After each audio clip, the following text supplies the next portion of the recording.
everyone. A very warm welcome to all the delegates. I'm sorry to have kept you waiting for 5 minutes because I wanted more and more participants to join, and I'm very thankful for you being on time. So, good morning, good afternoon, and good evening. I know some of you have joined from different time zones, and I'm very happy to see you all here today. I am Madhuri Nanda, heading the Strategic Development of Business at KBS. We are headquartered in Delhi NCR in India, and I'm really delighted to have an overwhelming response for this awareness program, which clearly reiterates, the urgent need for action on climate change in the existing times. And today we are dwelling deeper into the accounting of greenhouse gases at organizational level. In fact, this program today is a part of a series of webinars that we have been hosting for our different stakeholders. We already did two webinars on sustainability and sustainability reporting in last month. And there was one on energy management systems, which is ISO 50001. Today we'll be covering 14065, ISO 14065-1, which is basically covering organizational GHG accounting, ISO 14064-1. Before we start the program, let me bring you to the agenda. We would be briefly introducing you to our organization, KBS Certification Services, what we do, and then we will cover the concept of climate change and greenhouse gases briefly. We will be briefly also touching upon various greenhouse gas accounting schemes available in the market, following which we will come to the main focus of today's program, which is ISO 14064, covering the series briefly, and then moving on to 14064-1, which is primarily for the organizations to account for their greenhouse gas emissions. So starting with KBS Group, we have diversified our operations in the regions of UAE and Singapore, where we have our offices. Today we have operations globally, but we started in 2005 in India as a certification and training organization. To endorse our credentials, we have acquired several international accreditations. And for example, we have the JAS ANZ and EIAC for UAE for the management system certification. We have UNFCCC accreditation as a DOE for validation verification services. We have Gold Standard and Vera accreditations. We are also trained with Social Carbon Standard and also registered for biodiversity projects, validation and verification. We are an approved partner with CMMI Institute, and CMMI, just for those who are new to this, is basically working around sustainable business results through their maturity models for performance improvement of businesses. And we are into CMMI appraisals, which is a new diversification which KBS has adopted. We are also accredited by Accountability UK for sustainability assurance. We are approved as a training partner by CQI IRCA, approved as an energy service company by Bureau of Energy Efficiency. KBS has a pool of more than 200 auditors and experts, and we have clients in more than 25 countries, more than 7,000 customers. And for the product marketing, for the product certification, we have CE marking cooperation with LJI Spain. Our services primarily include climate change services, management system certification, third-party inspection, product certification services, training, and newly added to our kitty is the CMMI appraisals as well. Now, based on the testimonials from our clients and looking at our journey so far, we have realized that the benefits our clients accrue with this association includes a timeliness delivery through efficient project management, our dedication and commitment towards agreed deadlines as well as agreed standards, which is within the scope of work, KBS is proud of its ethical conduct, which is uncompromised and professional approach, and of course, the quality of our deliverables, which is ensured through our experienced auditors and peer reviews and different levels of cross checks within KBS that is undertaken. These are some of our representative clients, including Delhi Metro, Indian Oil, ONGC, and others. And we've had long association with these clients. Now, let's move on to the agenda, the prime objective of this program today. And let me bring you all to the concept of climate change. Now, we are all aware of the global warming, which is a burning topic of discussion and debate among researchers as well as practitioners globally. We are also aware of the contribution of human activities towards rising greenhouse gas levels and temperatures in the atmosphere. Adverse impacts are visible and documented by researchers, including, for example, loss of glaciers, rising sea levels, biodiversity extinctions due to loss of habitat, just to name a few. And here I have this picture in which you can see the glacier which was existing in the year 1914, Portage Glacier, which is now more like you cannot just see it at all, it has completely melted in 2004, which is less than a century. In the right, you can also see the polar bear, how its habitat and livelihood is severely impacted due to the rising temperatures. And you can see in this picture here the polar bear foraging on a dry ground. Now, Intergovernmental Panel on Climate Change, IPCC, has played a crucial role in this regards, propagating a concerted research on climate change and predicting global temperatures under different scenarios, which is done through sophisticated models and tools. Just to look back briefly at the science behind climate change, we are all aware of the greenhouse gas effect. And, we have seen various models as children we had developed. Our children today are also developing in the schools. In nurseries, we have seen how warm conditions are created for saplings to grow into plants. So first of all, we can see that the sun being in hot temperature, which has high amount of energy, it releases shortwave radiations, which travel through the atmosphere, some of them are reflected through the clouds, some of them reach the Earth's surface, absorbed by the Earth's surface, and Earth being cooler in nature emits long wave radiations. Now, these long wave radiations are eventually trapped by these greenhouse gases. And this greenhouse gas effect is actually needed for us to keep our Earth warm.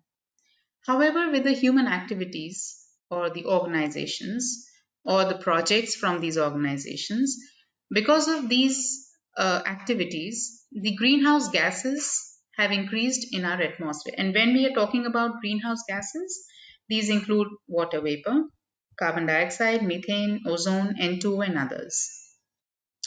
So these greenhouse gases, as they increase in our atmospheres, they tend to absorb more and more of these long wave radiations, thus resulting in an increase in temperatures and rising sea level. The resultant effect, as you can see from this NASA's image and the trend which has been observed from year 1880 until now, you can see how the temperatures have been increasing, the global temperatures have been increasing, and this trend would continue to increase unless we do something from our contributions, unless there are some urgent actions which are taken at the organization's level to reduce the greenhouse gas emissions. These temperatures may continue to increase, and the global warming, the extreme events which are normally seen, would continue to rise in nature. So, from the organization level, let us try and understand what an organization can do and what are its drivers. Why would an organization want to do something related to its greenhouse gases? The first and foremost driver or the push factor for the organizations are the environmental consciousness, which is there among consumers, customers, investors, basically different stakeholders, which is putting a pressure on the organizations to account for, report, and mitigate over a period of time their greenhouse gas emissions. Some organizations are proactively conscious environmentally and would like to include these activities as a part of their corporate social responsibility. But in addition to that, there are several market-based mechanisms also which are available because which promotes these kind of reportings, accounting, and mitigating the greenhouse gas emissions. Carbon Disclosure Project is one, Kyoto Protocol, under which you have CDM, and I'll come back to that again. And similarly, there are also some expected market advantages which organizations get when they are reporting on their emission levels. So you can have a competitive advantage from other peers who are not reporting so actively. So if you look at most of, and we'll come back to that data in the coming slides, that more and more organizations are increasingly reporting their greenhouse gas emissions and showing how year on year their emissions are reducing based on the different projects and activities and initiatives that these organizations are taking at their individual levels. We would like to look at what are the frameworks which are available. And for example, we have CDP, Carbon Disclosure Project, and there are other registries which are available, which promotes not just the organizations, but the projects, the cities, the governments. Sometimes even the cities' governments are interested in aiming for carbon neutrality or in understanding their carbon footprint so that the same can be reduced. Unless it is measured, it is not possible to reduce it. Hence, the measurement frameworks are provided through, for example, these flexible mechanisms under Kyoto Protocol. Just for a brief background, the Kyoto Protocol was adopted in 1997 and it entered into force in 2005 with 192 parties which signed the protocol. It operationalizes United Nations Framework Convention on Climate Change. And there are three basically market-based mechanisms which are shown here, which is a part of the Kyoto Protocol, which is the CDM, the Clean Development Mechanism, the Joint Initiative, JI, and the EU ETS, which is the International Emissions Trading. There is also GHG protocol, the greenhouse gas protocol, which we'll be covering a bit more deeper into the next slides, because GHG protocol framework standard is used by several organizations in reporting within their to different registries and programs. Finally, today's agenda is also one of the common frameworks which is used, which is the ISO standards 14064 and 2. Just to briefly touch upon these frameworks, and of course, there are other frameworks also which are available, but due to the paucity of time, we have covered just these briefly over here because our main agenda is to focus on 14064-1. So, Clean Development Mechanism is basically the Annex 1 countries which are investing in non-Annex 1 countries to help them reduce their carbon emissions, which basically focuses on funding their technologies. They can obtain, Annex 1 countries obtain their certified emission reductions, and hence they can meet their commitments to reduce CO2 in their respective countries. Joint implementation is basically between two Annex 1 countries. So when it is in Annex 1 and non-Annex 1 countries, that's where CDM comes into play. But within two developed countries, it's the joint implementation which is done. And the units which are achieved is ERUs, emission reduction units. Similarly, there is a GHG credits of emission trading, which is done, which is only for the Annex 1 countries again. GHG protocol, which I mentioned in my previous slide, is basically the accounting and reporting standards guideline, which is developed by World Resources Institute WRI and World Business Council for Sustainable Development. The biggest advantage of this protocol, why its uptake has been very high, is because of its multi-stakeholder engagement as well as its robust road testing of the standards, which basically means that the standards have to go through a lot of testing and verification before it, and it is tested within various organizations, and there are corporate standards, there are protocols for cities, there are value chain standards, and so on and so forth. So these standards are heavily tested before they are brought into final picture. We can see that its uptake is more than 63% of the Fortune 500 companies who are already using the GHG protocol to report. And the graph here you can see are the ones where these countries are located, where these companies are located, or these governments are located, which are looking at the GHG protocols for its reporting of the greenhouse gas emissions. The protocol also provides various inventory tools for organizations or governments to report on their emissions. For example, we have the boundaries, the organization and operational boundaries investigation table. We have the emission sources table, the activity data management table, and so on and so forth. So the organizations or the governments which plan to go for GHG protocol can use these tools to help them, which assist them in reporting as per the standards. Let me come to the 14064 series. These are a series of standards, and we'll see in the coming slides how these are basically connected. It's a program neutral standard. So any of the other program requirements are in addition to the 14064 requirements. For example, if somebody would like to go for CORSIA in an airline business, so the GHG requirements as per 14061 exist, but the CORSIA requirements are over and above those 14064 requirements. So 14061, which provides guidance at the organization level for quantifying and reporting the GHG emissions and removals. 14064.2 is at the project level. So today we are focusing more at the organization inventory. In subsequent webinars, we would also come up with the project level inventories in future. ISO 14064.3 is basically the guidance for the verifiers and validators to validate and verify the greenhouse gas assertions. So as it is all completely voluntary reporting, the organization may or may not opt for an assurance services. But when a third-party assurance comes into picture, that's where the validators, verifiers would look at the guidance as provided in 14064.3 standard.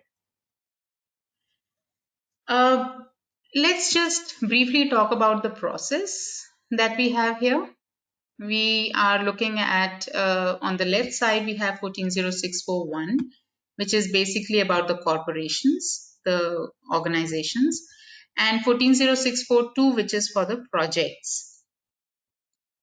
The standard basically requires you to determine the resources and establish a team. So you can see assigning resources in the corporations, which is equivalent to where in projects you are determining the resources required, what is the team, how much budget do you have. Based on that, you design your inventory. Designing an inventory basically means that you will have to look at what are the boundaries you want to look at, what are the emission sources you would like to cover in your report. As it is a voluntary standard, it is completely up to an organization to decide what is the boundary that they are setting and what are the sources. At the same time, it is important for an organization to bring in the relevance of it to the intended users. And we'll talk about this in, again, some of the coming slides. But basically, the idea here is that the boundaries and the emission sources, whatever is defined by the organization, should not be changing every year in your reporting. So that you can compare apples to apples every year, and then you can confirm as to how much improvements have happened because of the various initiatives which have been taken at the organizational level. This is how you can report transparently and bring a value to various stakeholders in the that the organization has, and hence look at the drivers which are motivating the organizations to report. Once you have designed your inventory, the idea is to collect data. So you decide the base year and you start collecting the data. So there is a lot of coordination and monitoring requirements within the various departments of an organization. And based on that, finally, once you have collected all data, you account for the GHG emissions, you apply some tools, you ensure that the uncertainties are minimum, and you apply the materiality principle. Again, we'll come to that later. And based on that, you set your GHG targets. When you know that these are the various sources of your emissions, based on that, you decide how can you reduce those emissions over a period of time in a more realistic manner. So you identify the opportunities for emission reduction and decides on what the target types should be, whether in terms of absolute or intensity wise, you decide your targets. And then you implement these emission reduction activities, thereby reducing your GHG emissions. And once these emissions are reduced, year on year, you produce your GHG report, which is made publicly available. Or sometimes the organizations may even decide to keep it public only for the interested stakeholders who are important for that organization to disclose. So they may not, they may also decide to publish a report but not make it available to all their stakeholders, but only to a limited set of stakeholders that are more important to them. So that's about 140641 and 2. And once this report is made, once that report is available, that is the point where the validators or verifiers using the ISO 14064-3, 14065 and 15066, they can actually confirm whether the reported emissions are in line, or are there anything missed out data? Is there any material misstatement, emissions of or omission of some data? So all those things are confirmed by the validators or verifiers. Based on their assessment, they provide the assertion report. So we'll come to that. And this is again just the similar representation, where here you can see at an organization level you design and develop the inventory. This is for the projects, which finally leads to the inventory documentation, reports, and then the GHG assertion, then the role of, and you decide the level of assurance that you need. We'll just come back to the level of assurance in a couple of in the next slides. Basically, the role of verifiers comes over here, and then if there are any programs that you are specifically looking at, those program specific requirements along with the 14065 requirements helps the validator verifiers to verify the GHG inventories from an organization.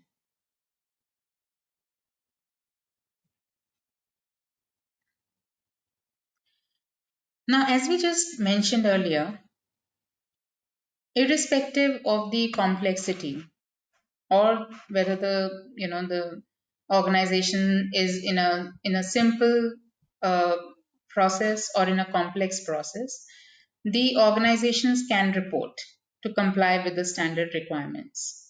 And when I say complex organizations include which have various process emissions, and these are the organizations like oil and refinery industries, mineral industries, pulp and paper industries. These industries, they generally adopt methodologies to develop their inventories. However, there are simple organizations also, simple as in the financial institutions, schools.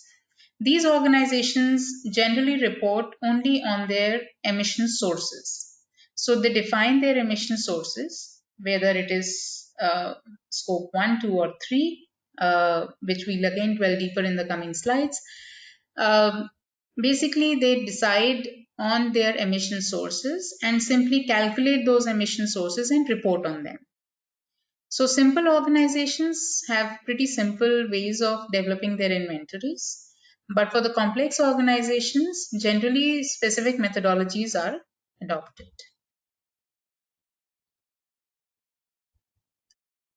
Here you can look at the sources of emissions. And here you can see, for example, you have scope 1, which is the direct emissions. Direct emissions which are generating from the operations of the organization, which could be the company owned vehicles, for example, or the fuel combustion into their processes, or other activities which are included within their boundaries, the organizational boundaries. Scope 2 includes the indirect emissions, which are basically the purchased electricity from the grid. So, the organizations, for example, can look at how much electricity they are consuming, from which grid they are importing, and the grid emission factor, multiply that with the amount of electricity they are using. It can simply be derived as what is their scope 2 emissions. So normally scope 1 and scope 2 are reported, and it is a mandatory reporting requirement. But scope 3, which is basically the emissions from their value chains, the products, materials that they have purchased, or the vehicles which are owned by their contractors, some activities that they are outsourcing, if they are using certain products, for example, what is the emissions which are generated during the production of those products, manufacturing of those products. These within their supply chain is what is included as scope 3 indirect. So the organizations, as they mature, may include the scope 3 emissions at a later stage. Some organizations, to start with, basically include scope 1 and 2 emissions in their inventories. The standard prescribes certain terms, and from here on, I am actually taking you through the standard requirements. And one of the important definitions over here is the level of assurance and the materiality. So I'll come to these in my next two slides. But in the meantime, just to let you know that the intended user, as per the standard, is the basic stakeholder to which you want to provide this information about your reporting, and which is critical for them to make their decisions. So individual or organizations identified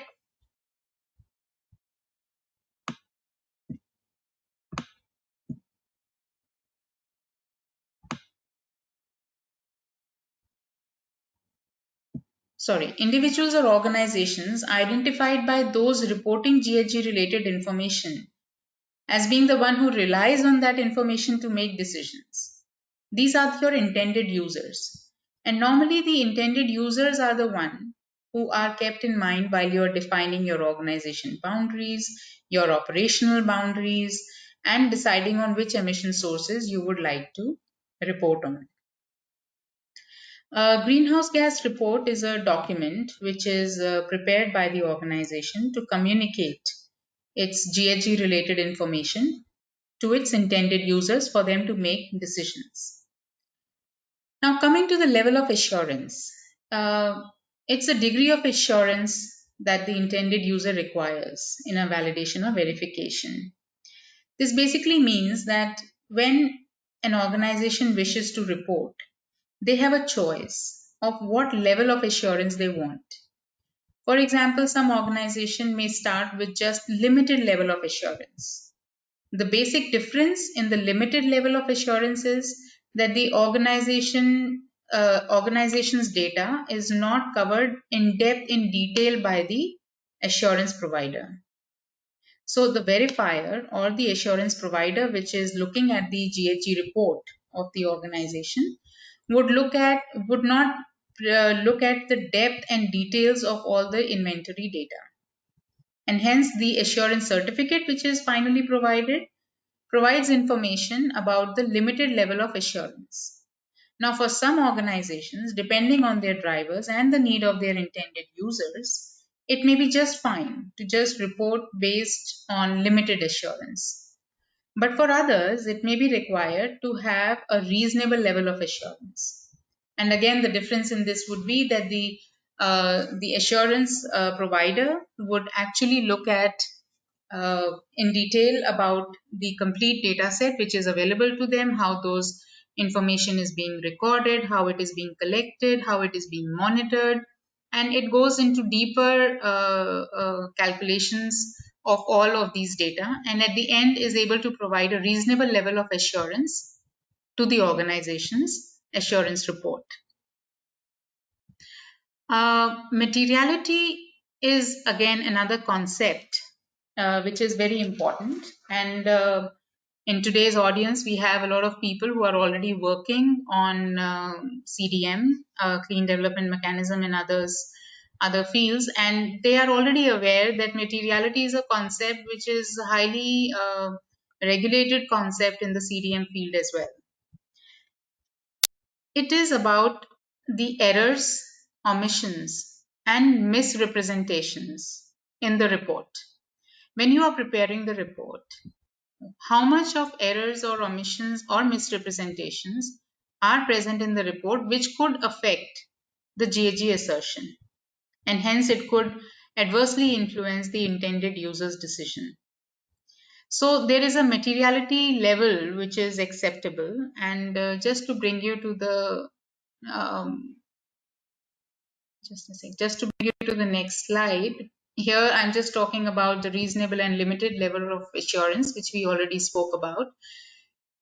You can see in this slide that the verifier has to establish that how much materiality is required by the intended users. And whenever the verifiers go for a verification contract, normally this is something which is agreed beforehand. So before an assignment is undertaken for verification and assurance, the assurance provider gains clarity on the level of assurance as well as on the materiality. At organization level, a reasonable assurance is acceptable up to 5% materiality level. Beyond that, it is considered to be materially misleading if the total inventory has more than 5% material issues in it. So as a process, during the verification or during the assessment of the GHG report, the materiality is established, and only if it is within the 5% range at the organization level, then a reasonable level of assurance can be ascertained.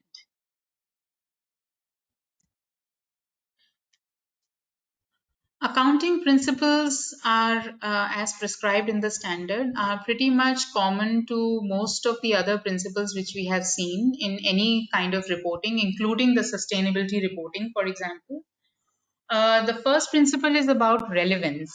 And by relevance, it means that the organization should provide all the relevant emission sources, and the relevant boundary of the organization should be established, looking at the intended user's interest. So the relevance of the report which is prepared by any organization has to be ascertained and ensured. In similar ways, the completeness, for example, if you're looking at scope 1 and scope 2 emission sources in your reporting, then it is not possible for you to exclude some of your emission sources. The complete sources, or the complete all the emission sources within the defined boundary, the boundary once defined, all the emission sources have to be included. So completeness becomes important part, and the relevance, completeness follows the consistency.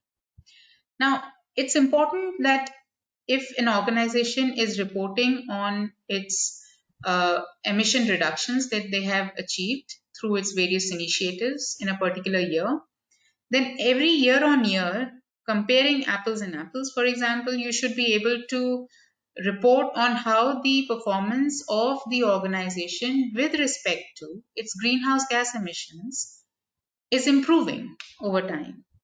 And that can only be ensured once the reported parameters are accurate. So, accuracy is another principle which is important while you are designing your report. These are the basic ethics of the any of the GHG report which has to be prepared as per the ISO 14064-1 standard. Transparency. So any having no material misstatements, no misleading information, these are important aspects for any stakeholder to look at the GHG report, and hence it is important that all of these principles are followed diligently when preparing the GHG report. In the coming slides, we'll also be talking about what the GHG report should actually be containing, as the standard prescribes specific norms regarding that as well. So the design of the inventory, and if you might recall the diagram that we saw earlier about the 140641 steps that were to be followed, GHG inventory design was one of the crucial steps. Before starting or even preparing in any inventory, its design, which is the blueprint, is very important. And hence it is important to ensure that the organizational boundaries and the operational boundaries are clearly defined. Now, operational boundaries as per the 140641 2018 standard is now called the reporting boundaries. They have just replaced the term operational boundaries to reporting boundaries to make it more easier for the organizations to understand. And we'll come to about both of these boundaries in detail in just a bit. The GHG sources and sinks have to be quantified in the design. For example, identifying the sources, selecting how you would quantify these emissions, how do you quantify these. So there are quantification methodologies, or it might be simple calculation formula. For example, when we were just talking about the electricity consumption scope 2 emission for an organization, they just see, okay, we are importing this much amount of electricity from this particular grid. This grid has this grid emission factor. We multiply that with it and we get the amount of CO2 emissions per year. Sometimes it can be very simple. In other times, in complex processes, we need to spend more times and define what is the methodology that you would be adopting towards the calculation of these sources emissions. Selection and collection. So first you have to select, and then you have to select what data you have to collect, and then you basically go to collection of that data. Then you have to find the GHG emission factors. So selection of those factors are extremely important for any inventory. And these are all the aspects which are verified by an assurance provider whenever they are looking at the GHG inventory which is prepared by an organization. And at the end of it, we have the calculations of GHG emissions and removals from the organization's activity. Dwelling deeper into the boundaries. Now, the organization can decide what boundaries they want to take. So sometimes they may take just their company, for example, just the Panipat plant of one of the organization. They may take just one plant of that organization as their boundary. Sometimes they may take all of their operational plants. So the organization defines their boundary, and based on that, they define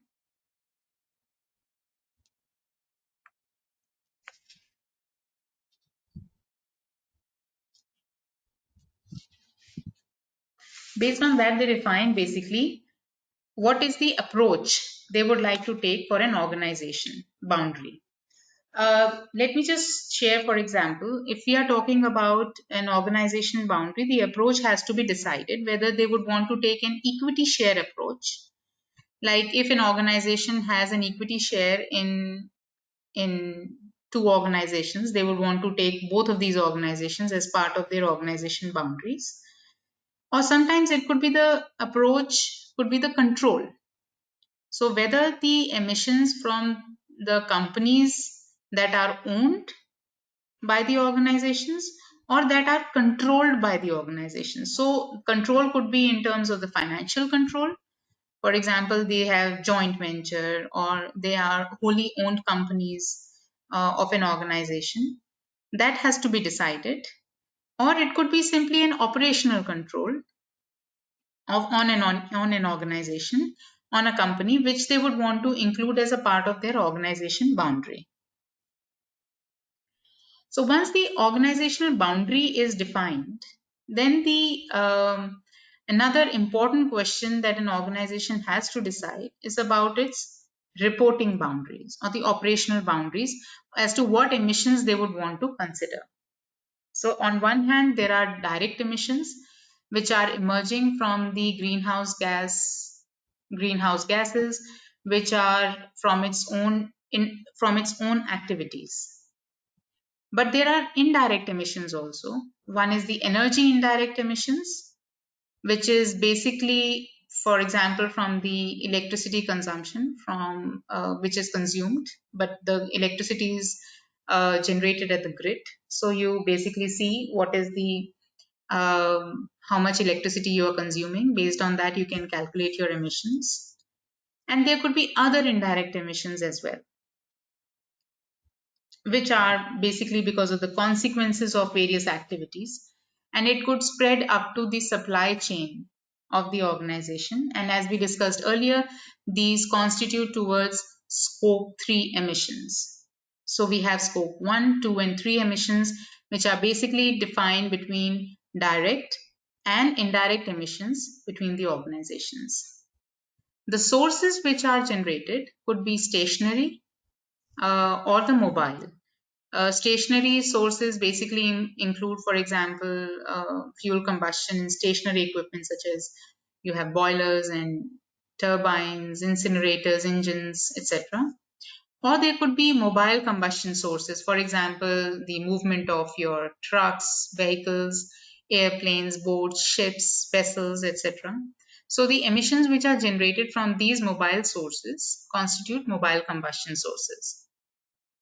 And here on the operational boundaries, you can see we are talking about scope 1 emissions here, which includes the direct GHG emissions and removals from the stationary, mobile, it could be process oriented or it could be fugitive, which are directly within the premises of the organization.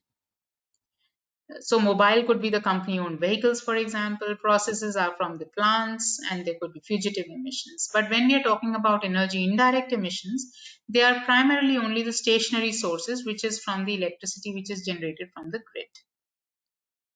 And scope 3 emissions basically could be any stationary, mobile, process or fugitive emissions.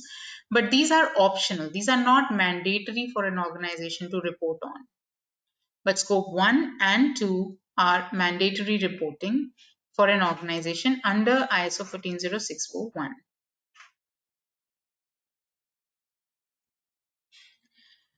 Having spoken about the organization boundaries, and I know it's a very tough question to decide on, and on designing of your boundaries and looking at what are your emissions, and it in itself is a full 2-hour webinar if you're talking about the boundaries that an organization should take in terms of its organization and reporting. But because of the paucity of time, the idea was to give you an overview about these boundaries, and we would like to come to the other inventory components now. The inventory has to include the GHG emissions that have been done and the GHG removals which have been done by the organization. The activities from the organization which has helped reduce those initiatives which has reducing GHG emissions. What is the base year? So the organization decides on which base year they would like to report on. And then they finally decide on what measures can be taken to reduce the uncertainty. So assessing and reducing uncertainty is an important component of designing a GHG inventory.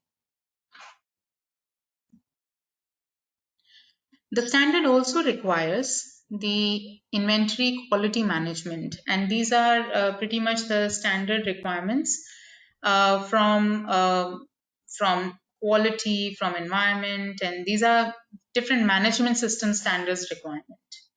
So for GHG inventory, it is about when it comes to the information management.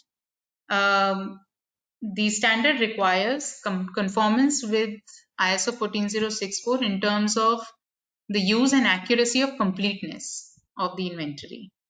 So the organization has to identify and address the potential errors and document the inventory records. Retention and record keeping for the organizations are depending on various program specific. For example, the EU ETS requires a 10-year document retention and record keeping. And it is important for an organization to decide on if there is no program specific requirement. It could be 2 years, 5 years, but it has to be consistently followed and retained for that duration by the organization as per the standard requirement.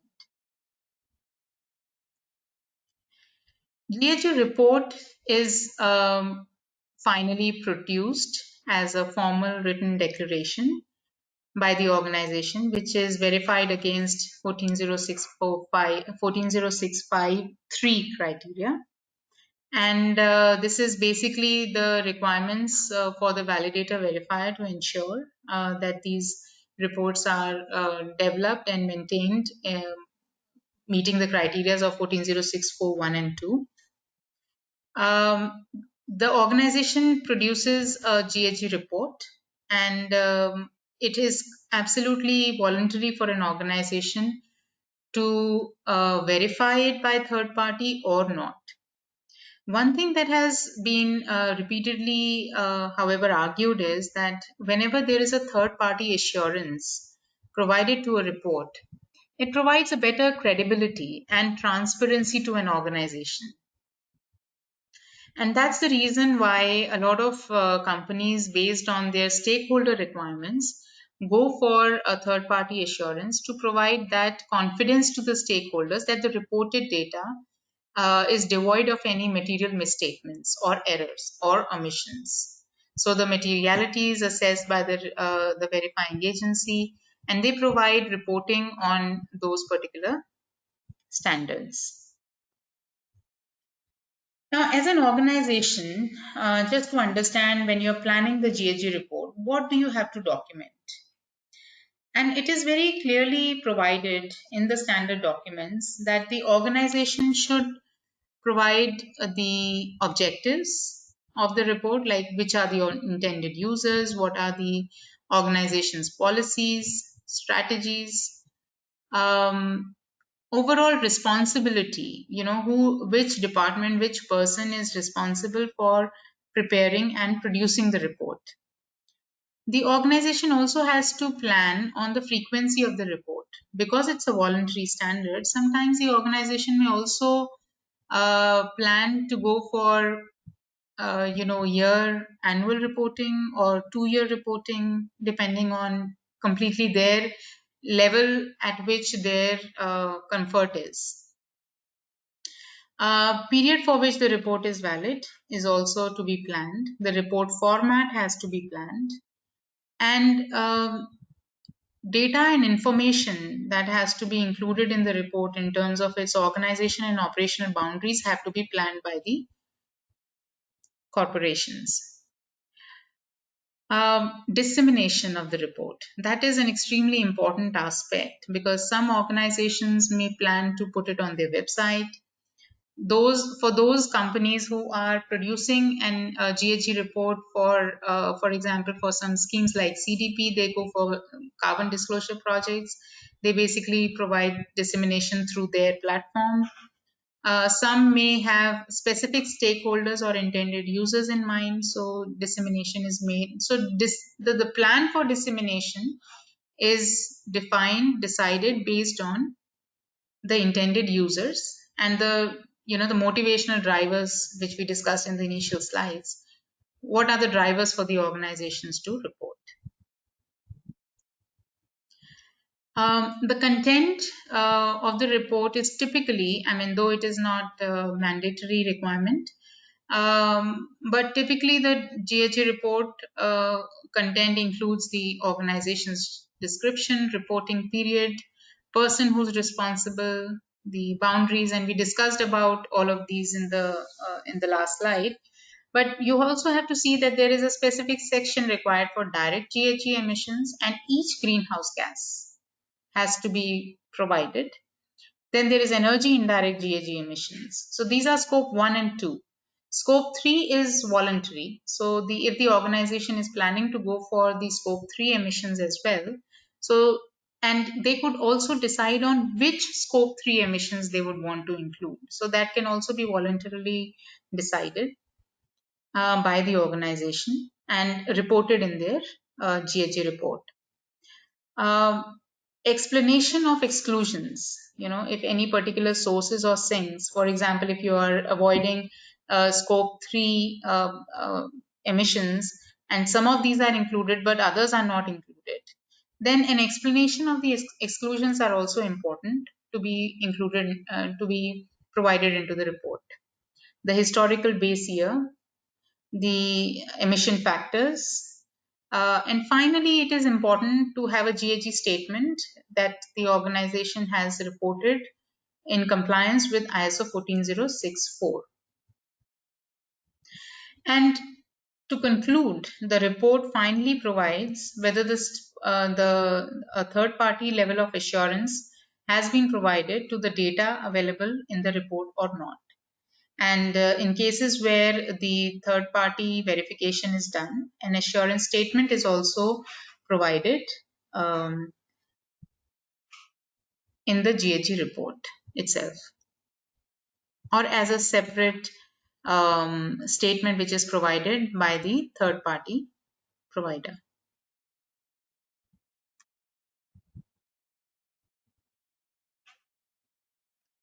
The organization's role in verification is also important, and the how an organization can prepare or plan for verification is what is included in this particular slide.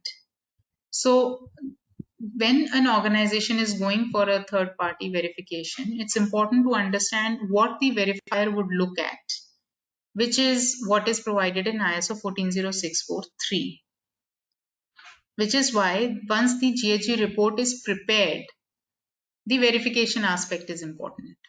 And once you've decided for verification, you have to understand what the verifier would look at.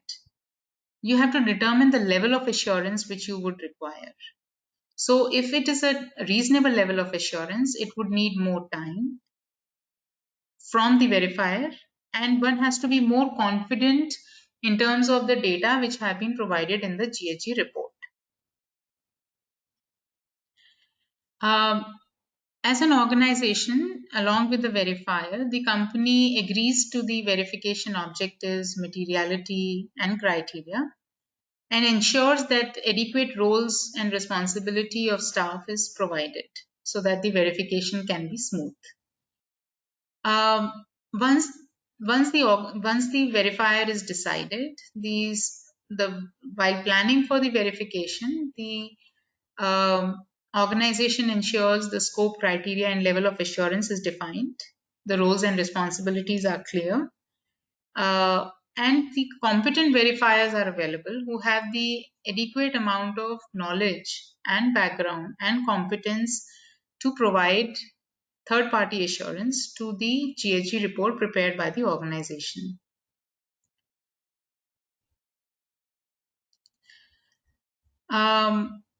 Verification statement is what is finally as an outcome deliverable from an organization.